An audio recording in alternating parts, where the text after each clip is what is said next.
James, last question. How do you validate the emails you get from Outscraper? Well, there's an option in Outscraper to select to check a box, and they'll charge you a fraction of a penny more for each lead or each email to verify it themselves. So, guys, email verification now is integrated into every app just about. Instantly has an email verification option. Outscraper has an email verification option. High Level has an email verification option.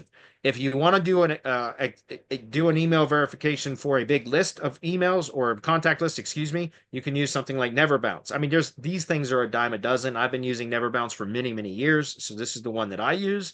But you can use Never Bounce or something like that. But again, an Outscraper when you go to set up a scrape job, one of the options is to check a box to then have Outscraper do email verification for you. And you can then select another checkbox that says only provide the contact if the email can be verified, right? But then again, you can always export that list and import it to Never Bounce and let it do it. When you import it to Instantly, you can have it do it. If you import them in the High Level, you can have it do it. Almost every app has email verification now.